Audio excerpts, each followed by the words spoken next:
start whizzing through some of these charts. Employment levels have been climbing steadily since 2012. They passed the 30 million mark in summer 2013 and the 31 million mark at the close of 2014. Some of that's going to be to do with an increasing population, but even if we look at the employment rate, the proportion of the population of 1664 work, that's been climbing too, and it entered record territory sometime in 2014 to pass the 73% mark. Moving on to unemployment, it's been falling since 2013, started to level out more recently by 1.6, 1.7 million, similar to immediately before the economic downturn. Similar picture for the unemployment rate, most recent figure 4.9%. Now, since earnings depend to a large extent on the type of jobs people do, just want to briefly consider what kind of employment growth we've seen since 2008. So this chart breaks down the increase since the start of 2008 into employees and self-employed people, full-time and part-time. And what we see is full-time employee numbers initially fell, but then started increasing again from 2012, and we've seen this strong growth as the dark green bars go from negative to positive. The other thing to point out is this opening wedge of self-employed people. As self-employment growth has started to increase with a particularly large bulge at the end of 2013, start of 2014. Moving on to the types of jobs people do. This chart looks at occupations. I've sorted them into four broad skill groups from high skilled to low skilled. And again, we see this reduction in lower skilled roles initially, starting to reverse from 2012. We see the yellow and orange bars and grey bars moving from negative to positive. This increase in higher skilled occupations ought to be understood as part of a longer term shift towards higher skilled roles in the workforce. Of course, this is total employment. It includes self-employed people. If we separate them out and look at employees only, here's a much simplified version of the chart. I've only presented data at Q2 each year, April to June, and I've started in 2011 because of a change in the system used to classify occupations. But we do see a similar picture. One thing that is different is that the middle skilled roles account for a greater share of employment growth on this chart than for employment as a whole. Okay, on to today's subject, earnings. To explain a little bit where this data is coming from, it's from the Office for National Statistics annual survey of hours and earnings. It's annual. It's a survey. It's a big survey, but it still is only a survey, so it's worth bearing that in mind when we start to break down the figures for small groups. There's got to be some statistical noise and error. It covers employees only, hence why I separated employees out in that last chart. And it also talks a lot about medians. Now, median is a kind of average. It's the point at which half of people are paid more, half are paid less. We could use the mean or the simple average, but because there are a small number of people on very high levels of earnings, that's going to pull the mean up and makes us less representative of the typical employee. So just to present some quick headline results. Median weekly pay for full-time employees was up 2.2% compared to April 2015, taking it to £539 per week. For part-time employees, median weekly pay went up by 6.5% to £177 per week. I'm going to look at how that full-time employee figure sits within the trend since 1997. So this is the annual change each year. And we see strong growth each year of around 4% up to about the economic downturn. Since then it's been much weaker. But our growth in 2016, it's the highest since 2013 in real terms. I'll get on to inflation in a second, but I'll just say in real terms it's the best since 2008. Now, if we think then about earnings levels, so far everything I've talked about has been about earnings in cash terms, if you like, the figure printed in the payslip. If you want to think about how much your earnings actually buy you in terms of goods and services, you need to take into account price increases as well. So I've stolen this chart from ONS. This can be told a bit different formatting. But after we adjust for price increases, we see earnings starting to fall from 2008 down to 2014.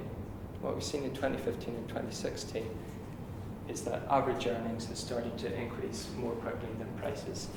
Again, we're still some way off that 2008-9 peak. Okay. I've said the survey covers employees only, so I'm not going to say anything more about self-employed workers after this point unless we want to come back to it at the end. But it is worth pausing for a minute to think about self-employed people. We can't get data on self-employed earnings from the big earnings data sources, but there are some alternatives. So the Resolution Foundation produced this chart using a survey called the Family Resources Survey, and it tells us that median pay for self-employed people didn't see the same sort of increase as for employees in the 2000s, and since the economic downturn, the fall has been much sharper and longer. Okay, at this point, I'm going to hand over to Marianne, who's going to break down those headline figures into some results for different groups. Thanks, Fergal. Okay, well this is makes the data that Fergal's been talking about on earnings a bit more real, I think, and you can understand what it means for the different groups. So first of all, I'm going to look at the results, but weekly earnings by region. So no surprises at the top of the rankings is London and the South East, and they've been at the top of this particular ranking since the series began. Again, not really that surprising, but there is some movement between the different regions over time. So it's interesting just to have a look and see the differences maybe between London, where average weekly earnings are £671 per week, and then looking at the other regions, and I think London is £132 more than the UK average, so it's substantially larger in London, and that's largely due to people who have London waiting allowances and more highly skilled jobs, I think, in London. So I think you can break the data up into the regions, and probably the most interesting way to look at this is to see which of the regions have experienced the highest growth, which is my next slide. So here we can see the top three are the West Midlands and the North West and Wales. They've seen the strongest growth over the last year. And then Scotland is another interesting one, because even though it's low in this ranking, it's consistently grown over the last, I think, since 2012. So it's actually moved, I'm just going to go back a chart, sorry. It's actually moved from way down the regional rankings to, I think it was 8th in 2012, so now it's 3rd in 2016, so there's been substantial movement there. Just going to go on, sorry. So we can break the data down even more. So we've looked at the regions, but we can look at local authorities within the regions. And here in this graph, in this map, the darker areas are the higher earning areas. So people who work in those local authorities. So again, no surprises, London is quite dark and the South East. But there are spots in the areas that were the lowest in the regional rankings, so the North West and the Midland, I think it was the West Midlands, yeah, where of very high paid earners or weekly where gross weekly earnings would be in the higher zones. So just for comparison, the City of London has the highest earnings, and the weekly earnings for somebody working in the City of London are 958, and then the lowest local authority weekly earnings are Rosendale in the northwest, and they're 391. So you can see there's quite wide variations there. But I think you have to be quite careful when you're going down into the data at a local authority level, because it could just be, Fergal was talking about statistical noise. I think you've got you've got to bear in mind it's a survey, so, you know, it's very much indicative, I think, of the weekly earnings. But if you need this sort of level data, we can give it to you. So. Okay, this isn't a very nice graph to look at, but I'll shout out if you can't read the first few.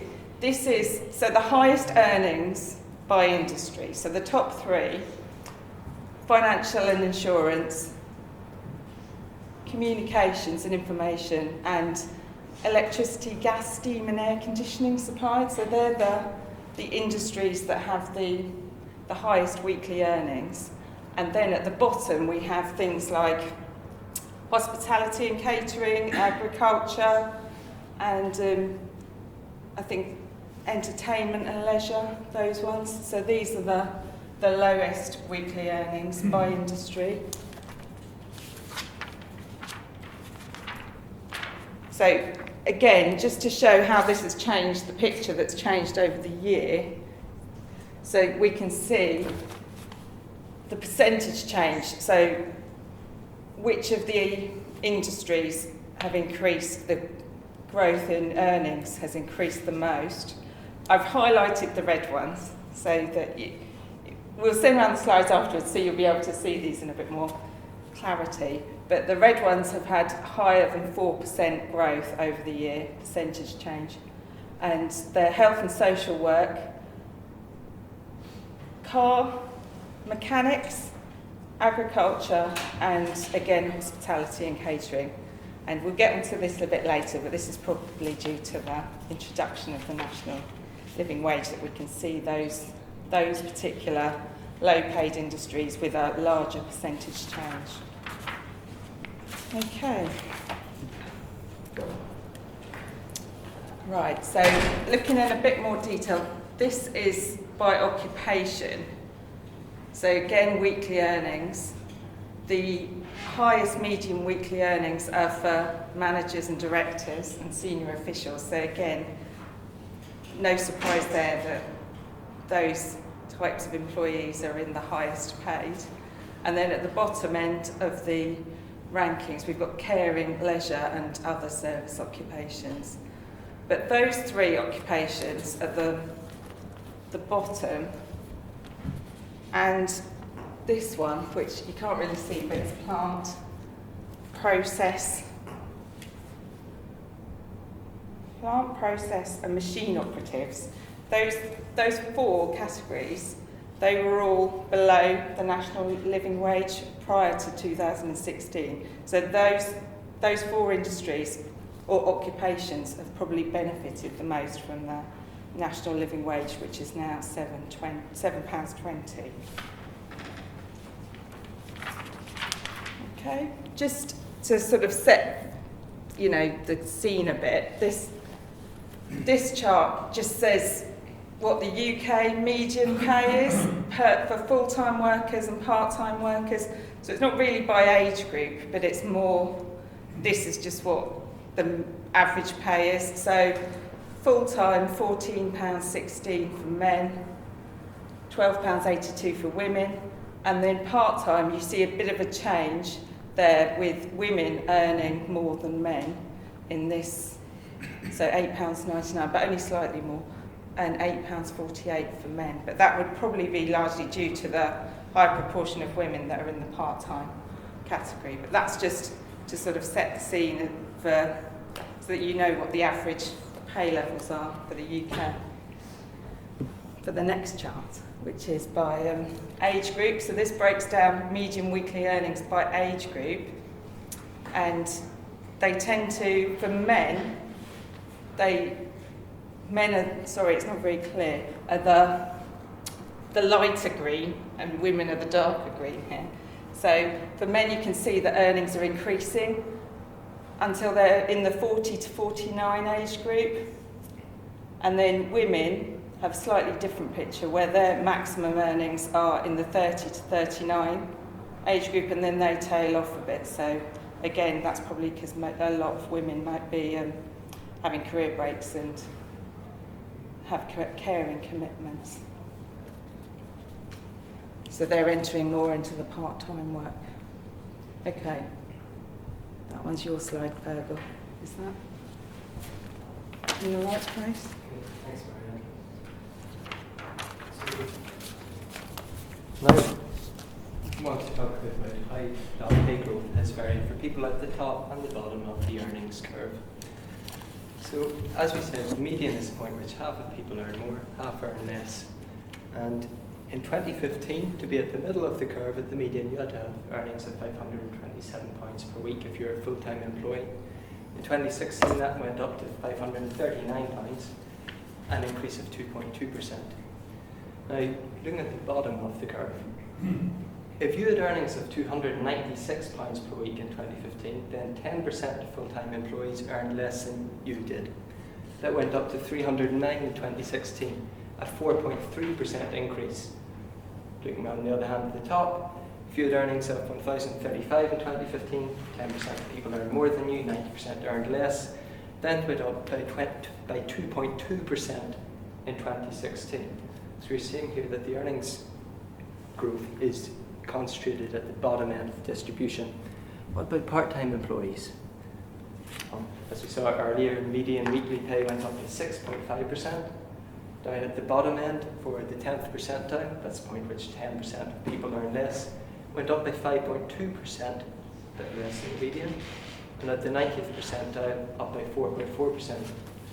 But there's an obvious problem with this. This is weekly pay of part-time employees, so it's going to be affected by the number of hours people work. If we look at hourly pay, we see something much more akin to what we saw for the full-time employees. Median's up by 5.2%, but the 10th percentile, we've got this massive 9.1% increase, and a smaller increase at the 90th percentile. So I'm not going to say too much about the national living wage at this point, but clearly we're seeing its effects being felt here at the bottom of the distribution. Interesting to note that £6.50 in 2015 was the adult rate of the minimum wage at that time, and £7.09, slightly less than the national living wage rate, but remember, national living wage only applies to employees aged 25 and over.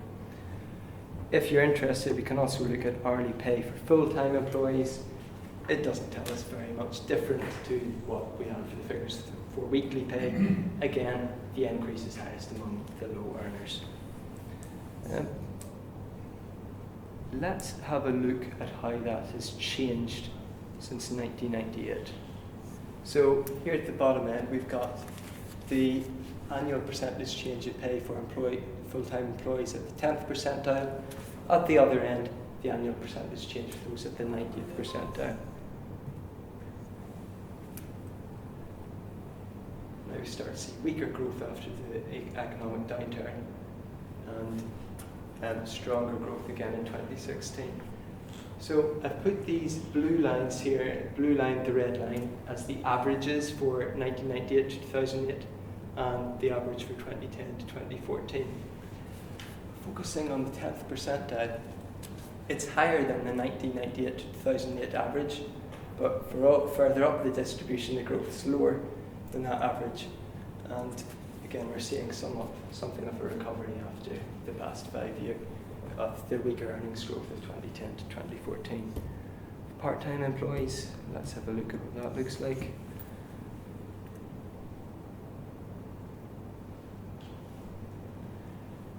Again, same thing, and we're seeing this 9.1% increase at the 10th percentile is actually larger than any of the annual percentage changes we've seen since 1998. even since 1999 when the national minimum wage was introduced. Okay, just to get a handle on that, to sort of understand why these effects might be bearing out in this way, another chart stolen from ONS. This is the earnings curve for full-time and part-time employees. And in both cases, we see this cliff edge around the national living wage rate. I should explain a bit more about what this shows. This shows the proportion of employees paid within 20 pence, plus or minus 20 pence, of a given value of earnings. So you see the spike here around £7.36. That means 19% of part-time employees were paid within plus or minus 20 pence of £7.36, if that makes sense.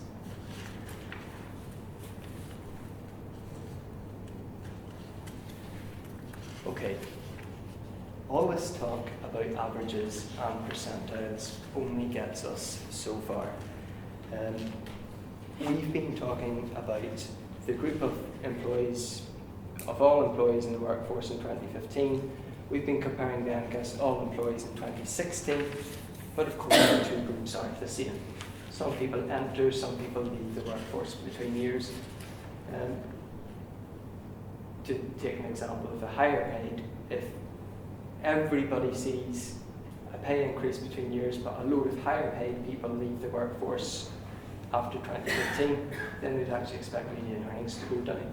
By the same token, if everybody sees an increase, but we see this big influx of people into lower paid jobs in 2016, that can manifest itself in a reduction in median earnings. Take a simple example. Suppose you're paid £100 per week, 200, 300, 400, 500, 600, and the lady on my left is paid £1,000 per week.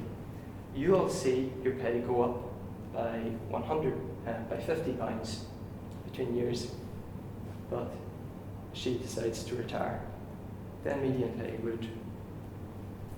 your pay goes up by £25, then median pay would reduce. On the other hand, 100, 200, up to 600, you'll see your pay go up, but you enter the workforce paid £50 per week, then median pay would fall because of that low earner coming in the bottom of the distribution. That means we need to be a bit careful here. Changes in the averages, changes in the percentiles might be the best indicator of the experience of pay growth as felt by individual employees. There are a range of reasons why pay could change why levels of average pay could change between years. It could be due with the occupational and industrial mix of people working. It could be to do with their age, qualifications, experience. It could be to do with the hours they work, although to some extent if we focus on hourly earnings, that effect is going to be solved. Okay, so new chart. This shows the range of changes in pay that people who were in employment in 2015 and in employment in 2016 experienced. This is about 80% of people in the survey sample. So for a given increase in earnings, we see what proportion of employees who stayed in employment saw a pay increase of between plus or minus 0.5 percentage points of that value. For example, for earnings growth of 2%, what proportion of people saw a pay increase of between 1.5 and 2.5%? Several features stand out. First of all, there's a huge range of earnings growth. Look at these people down here seeing earnings fall by 10% or increase by 20%. That might be to do with promotion. They might be changing jobs, taking a lower paid role. We are talking about hourly earnings, so it isn't changes in hours. Next thing that stands out is all these people getting a pay freeze or whose pay does not change between years. You should be careful about saying pay freeze because they might actually be in the same job. And we've also got these other humps in the series at 1%, 2%, and then this intriguing hump at between 10 and 11%. Anyone want to hazard a guess as to what that might be? Bonuses, 10% of your 10% of your normal bonus. Good suggestion. Not what I was thinking. Redundancy. Moving from the old minimum wage to Yeah. It's this is the effect of national living wage. So we're seeing if your pay goes up from £6.50 to £7.20, that gives you a pay increase somewhat in that range. Let's compare against previous years. 2007, when it was still in the good old times for earnings, can immediately see a much lower spike at 0 and a modal value, sort of most people concentrated at around 3% there. 2014, we saw earlier much weaker earnings growth, much weaker growth in average earnings in 2014. And true enough, we see a big spike at 0 and other spikes at around 1-2%. 2015, I've explained a bit. Lower spike at 0, clustering around 1-3%. This summarises what we've got for 2014 to 2016. Now, some interesting differences here. We've got a similar spike in 2016 to 2014, but we've got fewer people seeing these earnings increases around 1.2% than in the previous 2 years. There are more people seeing larger pay increases than in the previous 2 years. Now, when that all evens out, the median growth in hourly pay was about 2.5% in 2016, actually similar to what we saw in 2015. Now, I'll pause there. I'm talking about median growth in earnings now. That's the point at which half of people see their pay rise by more, and half see their pay rise by not as much or fall. Before, we've been talking about the growth in median earnings, which is the value at which half of people earn more, half earn less. Now, it's worth thinking about how those two findings reconcile. We've got similar values between 2015 and 2016. In 2014, median growth in earnings is around 1.9% to 2%. But in the chart I showed you right at the start, we had seen 2016 looked better than 2015 and 2014. Some of that is going to be to do with the mix of people in the workforce. And this is, I want to come back to this chart that I showed at the start. In 2014 and 2015, even if we saw reasonable median growth in earnings, we had more lower paid people coming into the group of employees who are going to act to reduce the overall median. Well, in 2016, those effects had stabilised somewhat, so that compositional effect is disrupting the figures a bit less. Chart from the Bank of England here, they've tried to separate out those effects of the changing composition of the workforce and how that weighs in earnings. You can see the raw data is the blue line. Once they strip out that compositional effect, you get the purple line. And in the most recent period, the two lines have crossed over there, suggesting some sort of convergence. Say one more thing about this. We see here, purple line underneath the blue line up about to 2012, which suggests that changes in the mix of the workforce actually flatter the picture for average pay levels. The experience of people who stayed in employment in those years wasn't as good as the headline figures might suggest. 2013 and 2014, the compositional mix makes the picture for people who stayed in employment look a bit worse. I don't want to go too much more into that as I'm getting a bit technical. So at this point, I'll hand back over to Marianne to tell us a bit about what we know about the national living wage. Okay, thanks. Okay, well, Fergal's already gone through each of these years, and I'm just going to concentrate on this blip here, which was the introduction of the national living wage. There are several rates of the national minimum wage based on age groups, so there's 5. And in April 2016, the national living wage was introduced, and that was a rate for the 25 plus people. Now, the other rates, if you're interested, are the apprenticeship rate for age 19, apprentices aged under 19, and 16 to 17-year-olds, and the 18 to 20-year-olds, and the 21 to 25-year-olds. So this is so all the national living wage really is just an additional rate for the over 25s.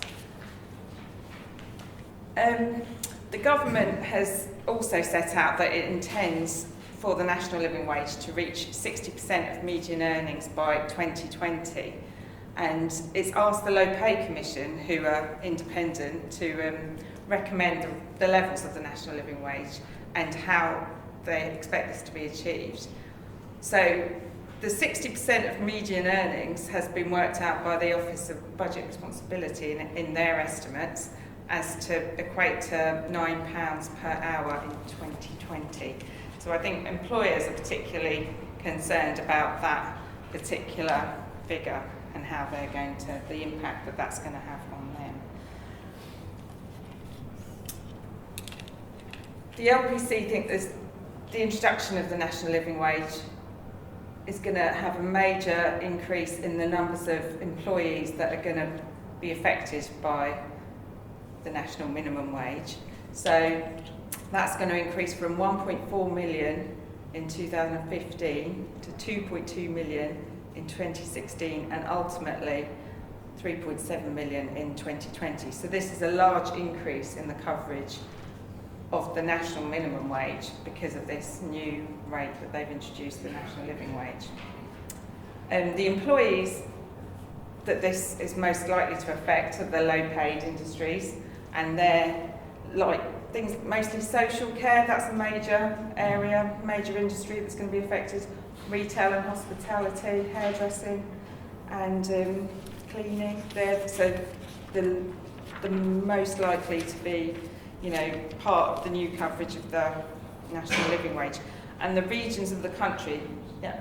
Can I just ask, is part of that increase also be that people who are currently paid a higher than the minimum wage just won't see their pay increased as people who are paid very low pay? So there's some element of that there could be an impact on those low-paid employees, but they're just slightly higher paid than the lowest paid. But so that could be that those employees then have consequent pay increases, and that also increases the wage bill. So I think that is a concern, definitely. The regions that are most likely to be affected by these changes are Northern Ireland, East Midlands, North East and Wales. They've got the highest proportion of workers that are on the national minimum wage. Okay. So, what do we know about how employers are responding to this? Well, prior to the introduction of the national living wage, there was a lot of discussion about uncertainty and how there was going to be a much higher wage bill, and this was going to end up with a lot of higher costs for employers. The Low Pay Commission did some work on this, and they thought these were the 3 main ways that companies were going to be, or employers were going to be affected. So they would reduce staff numbers or hours, change the composition of their workforce, so look at the ages that they're employing and maybe go for people who are under 25, or just pass on the cost of the higher wage bills in the form of higher prices. So this was before they introduced the national living wage. So they're trying to produce a bit more information on this now that the national living wage has been introduced, and they're about to report on it at the end of November, so we're waiting for that report to come out. So there should be a bit more information then. But at the moment, we're not really any the wiser than we were at the start of the year when they produced their spring report in 2016. They did some work looking at employers' views, and they broadly fell into 3 groups: supportive of the national living wage, concerned, and they tended to be in the lower paid industries like social care and retail and agriculture. So that was very much concerns where it was going to be a big deal for that particular industry. And then those that weren't so worried about the introduction of the national living wage at £7.20 but had real problems or concerns about the £9 rate in 2020 rather than the £7.20 rate. Okay, sorry, this isn't very clear, but the Resolution Foundation have also done some work on this. So this is another independent body that looks at low-paid workers and has done quite a lot of work looking at employers and the effects. They did quite a lot of work before the introduction, but they have done some work after the introduction, and they did a survey in June 2016. And again, no surprises really that most employers were concerned about. They thought the national living wage was going to mean increased prices, that they would take lower profits, and they'd ask workers to do more. They seem to be the headline things that people were concerned with, or employers were concerned with. And again, that's just really an indication of what employers were concerned about. Employers' initial actions they said they'd taken Yeah. to manage wage bills after Yeah. the introduction. That was it. But this particular graph is looking sort of into the longer term, so the next 5 years, and not just looking at national living wage, but looking at other things like auto-enrolment and the apprenticeship levy. So they were still concerned that prices were going to increase for their consumers in terms of passing on the extra cost of the wage bill, but they were less likely to take lower profits than they were in the previous initial sort of actions straight after the national living wage, and then they were more likely to ask their employees to do more work for the time that they employed them. So it's similar issues, but just maybe a different proportion in terms of worrying about lower profits than the previous graph, so which was the initial one.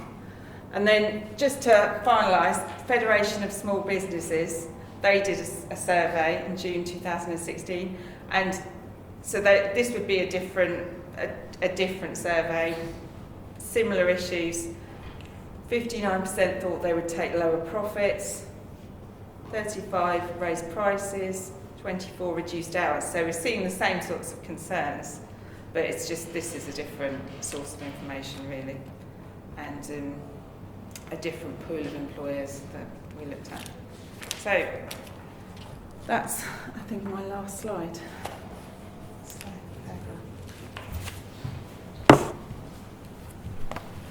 So, just want to round up today's talk by looking ahead a bit about what the next few years might have in store.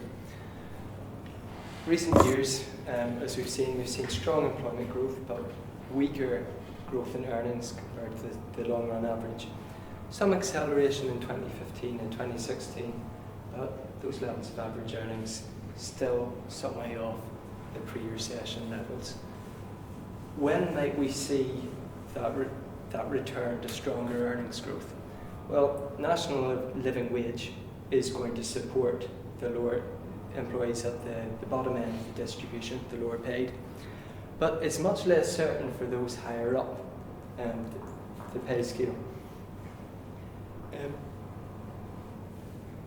Speaking in incredibly broad brush terms here, this is bound up with productivity and how much firms produce in terms of output for given inputs in hours or employment. And strong productivity growth, about 2% per annum up to 2008, but it's been pretty stagnant since the downturn. And really we'll be looking at productivity to rise before we can expect wages to lift. Is that connected with strong employment growth? Well, we might speculate that firms have been able to draw on a ready supply of labour and they're looking to boost their output that way rather than necessarily investing in ways that will improve productivity. As I say, those are very broad brush terms and I'm skirting around a much bigger debate. But it's important because the revisions to the outlook for earnings growth over the next few years have been very much related to the changing outlook for productivity. I'm going to whiz through some forecasts here produced by different organisations for what they think is going to happen to earnings over the medium term. I'll flag the obvious health warning. These are all forecasts. They're inherently uncertain.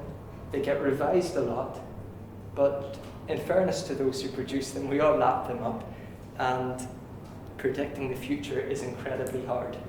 So with that in mind, let's start with the OBR. Their latest forecasts were made in March 2016. Next set of forecasts coming out on the 23rd of November, the day of the autumn statement, so watch those with interest. That will also be the first set of forecasts they've produced following the referendum result in June. So interesting. 23rd of November is also the day that the government is going to publish the Low Pay Commission's report, which Marianne was referring to. Okay. So this is forecast annual average earnings growth. This is what they said in July, November, March, and we see the forecasts are reducing between each set. That reflects slower productivity growth, but I should say still rising productivity growth. Revisions to the November forecast also reflect the apprenticeships levy and auto-enrolment, which the OBR has speculated that firms are going to pass on those higher costs to consumers. They are going to deal with those higher costs by reducing costs in other areas such as wage bills. Bank of England. So I've started a bit later here with their February 2016 forecasts. Here we actually have forecasts for after the referendum result, and they published their latest set last week, the November 2016 forecasts there. Again, downward revisions which the bank attributes to a weaker outlook for productivity. Now, we've seen the depreciation in sterling and increase in import prices. Bank of England had two interesting comments to make on this in their latest inflation report published last week. That could act to lift earnings growth, or it could act to depress it. Why might it act to lift it? Well, if employees, as consumers, are seeing higher prices, they might press for higher wages to make up for it. On the other hand, firms trying to deal with higher import prices are going to seek to manage costs elsewhere. They might try and offset some of that cost through smaller wage increases. So we've got two competing effects there. Finally, for the sake of completeness, the Treasury every quarter compiles a series of independent forecasts for average earnings over the medium term. Similar picture to the Bank of England and OBR, we see these downward revisions in the outlook up to 2020. So increases in average earnings, outlooks improving up to 2020 in all sets of forecasts. However, it's not taking us back to those pre-recession levels. Okay, I'll finish there, and we've got some time for questions. Go ahead. Two questions. One, so behind this pretty healthy growth in self-employed earners for the past year, because it's not just national employment, but it seems to be across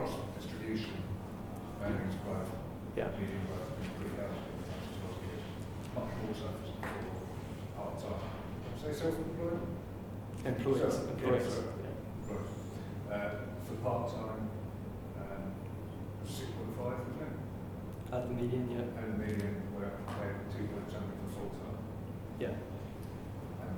So it's not just national living wage, but it's sense of what sectors driving this region. Yeah.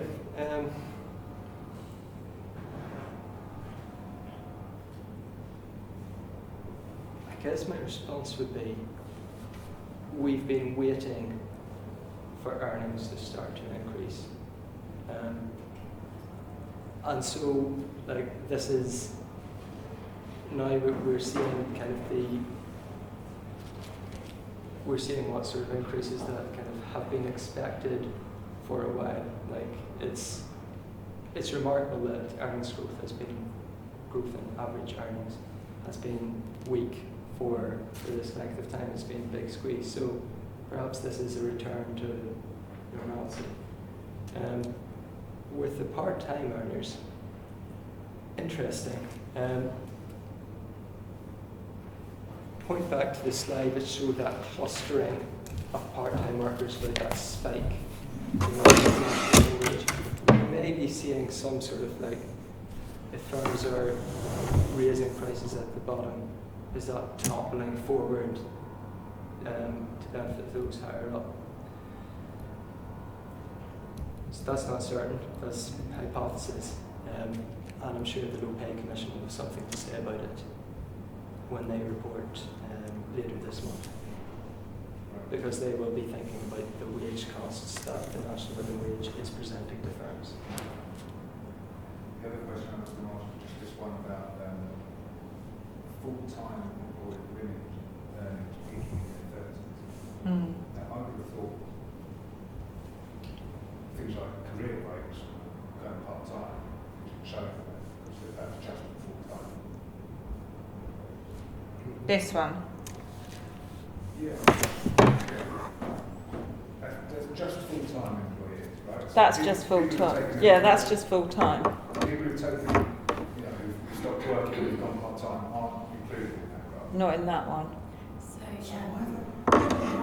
Just all of Kids, sorry. There's men are more likely to be promoted as they go up. It's, sexism. So Yeah. that's what it's different. Is it so that's the thing, is that part of There your were less career? women in higher earning in jobs, Right. so We- men earn more. So they go together up until this point, and then Yeah, promotions and then come, they go start. from men up to women. We're going into the zone that Fergal doesn't want to go It's to. really interesting.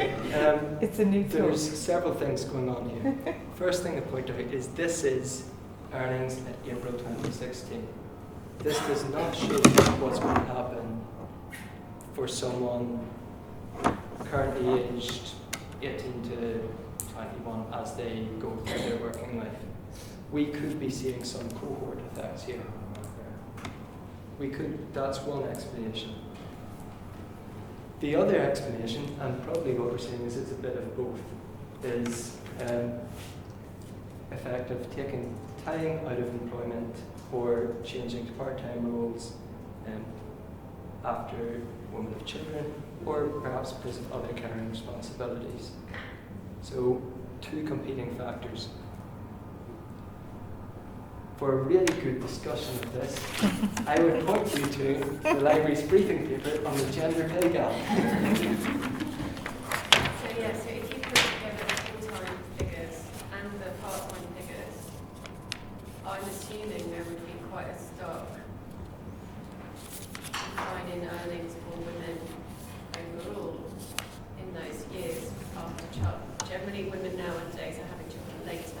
So 30 to 39 is still denoting women pre-childcare, whereas 20 years ago that would not have been the case. So moving into 40, 49 as mothers are aging, and then into part-time, and then making choices around income, earnings, childcare costs, going into part-time work. If you put those two figures together, are you going to see a stark gender difference between the two? than you do. Because that reads like, oh great, women are doing really well up to 39. It was a shame about what happens after, but I wonder if it's starker than that. I'm not sure if I want Well, childcare costs so much money. When I looked into putting my son into the nursery here, it was £60 a day, which, given that earnings here are not like super high, you know, so I'm thinking if that's happening, it happens across the board. So before I came here, I was working, and you know, you have to start making decisions about childcare costs versus earnings and really make stark decisions. So then, I'm not the only person that's happened to. So you make part-time job decisions, or you know, there's no one set rule for any family. I'm wondering whether it's actually starker than it looks like, because it reads at the moment, it reads like, I mean, I've read about women outstripping men up to 39, and then there's a drop-off. But I'm wondering if you put together the part-time figures and the full-time figures, because more women are going into part-time work, where we're at with that. Do we have Which might some be of a those? briefing. The annex. We have got some. Oh, can you see that? I think it's the next one. Is it?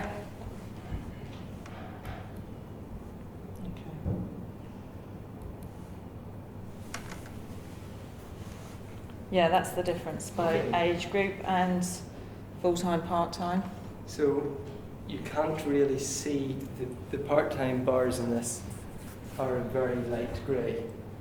So we've got Oh yeah, sorry. so part-time bar about here, here, and here. Yes. But when you take account of the fact that more women work in part-time roles than men, the overall gender pay gap is much higher. Yeah. Now, if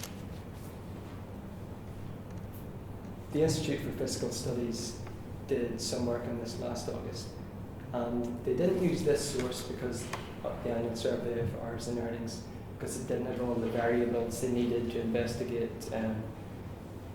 parenthood and whether children qualifications, etc. But they looked at the sort of the growing gap in earnings between men and women after they have their first child, and there's a really interesting chart there. You may have seen. I mean, I've read I've looked at one where it definitely seems that a woman never regains the earning potential after having a child that she has making that choice, which is really stark. That's something I've read up on a paper. Yeah, there's some more discussion of this in the gender pay gap note. Yeah, I'd definitely like to see it. That might explain why those articles, even if they come back, even when women come back to work part-time to full-time, they're still There's that, and there's the lack of protection in employment, and the lack of that trajectory, which I think the 30 to 39 age group, I think you're hitting on something. And I would be very interested to know what happens to that generation later, because of glass ceilings and whether. But it ties into so many issues. I mean, literally, when I had a child, the childcare cost issue, which I knew about mentally before I had a child, but viscerally knowing that cost is just huge. And I know so many people that have made decisions based around that. I went from being the higher earner in the family to the lower earner or no earner. It's interesting. So can we get a link to that paper? Yeah, certainly. We can send it around with the slides to everyone. We've got a list of I tried to make notes and they're really Sure. If you're low on the list of people coming to talk, we'll be able to circulate these things. amazing. If you weren't in that list, make sure your name goes on it if you want to copy the slides. Good one, Chris. I just had a question about the national living wage. I saw in the employee survey it said 12% were looking at using less labour, 11% were looking at more updated technology. So I was wondering, is there a way to determine if it does have an impact on unemployment, what proportion of that is just lower output and what proportion is from a greater use of automation?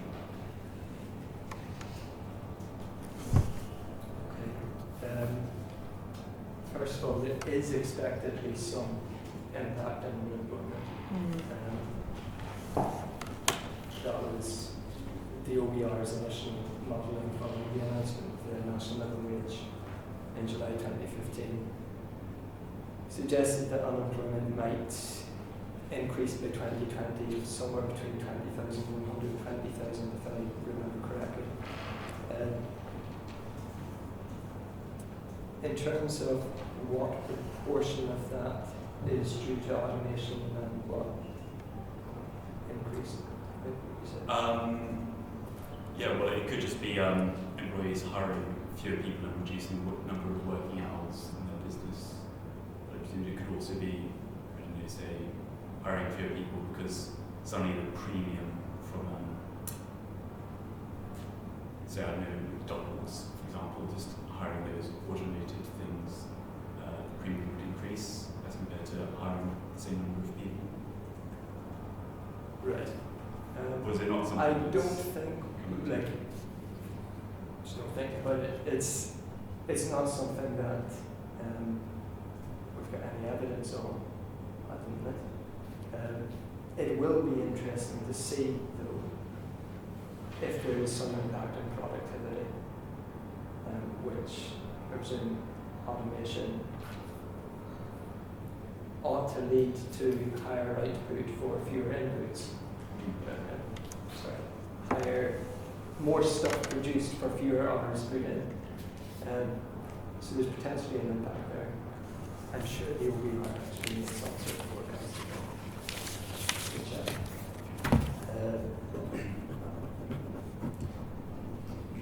And the other thing I was going to say is this is what people say they will do.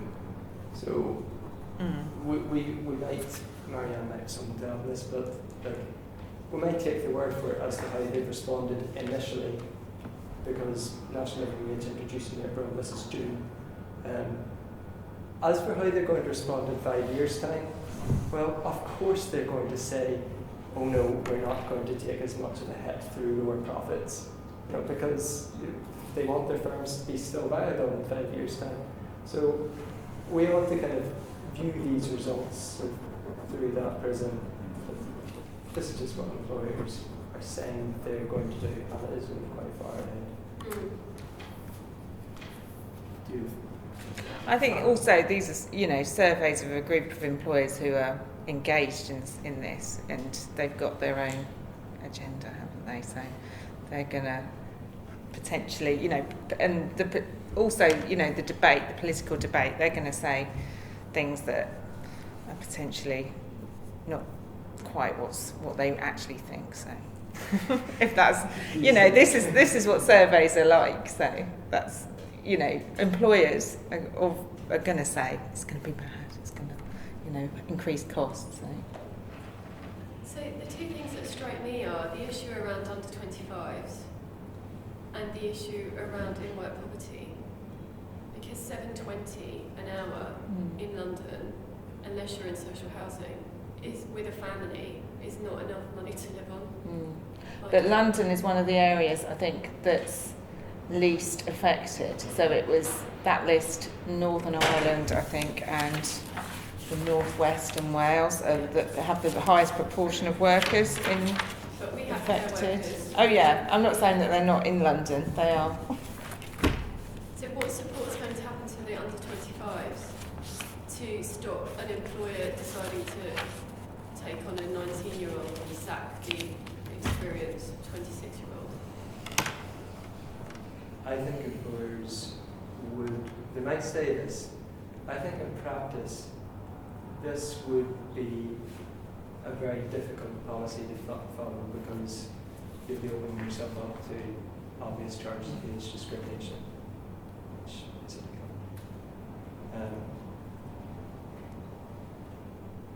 There's also got to be an issue of productivity there. If you fire all experienced staff, there's no, you're not going to No, I'm not saying it's not not to risk, but underestimate. they're not going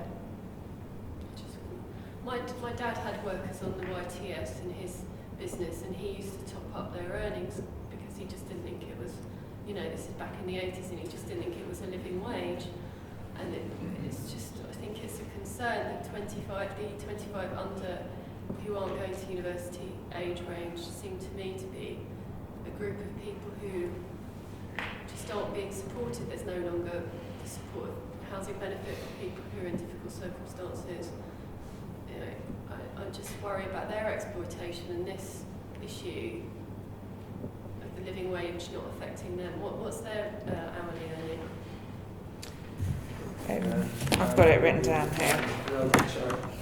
The national minimum wage still applies to workers aged under 25. Okay, The Pay okay, Commission that will wasn't clear. continue to make recommendations for the rates that apply that group. So from October 2016, the rate for people aged 21 to 24 is 6.70 an hour. And under That's it. 21? Um, That's shocking. Sorry, 6.95. 6.95 for 21 to 25. Under 21 is £5.55. That's In not that really first cool, line. is it? 340 an hour. Well, these are all for the Low Pay Commission to recommend. So, you know, that's, I think, something we can't really influence in this forum. Well, you don't can influence it. Okay, we're out of time. Thank you very much Okay. for coming. Thank you very much.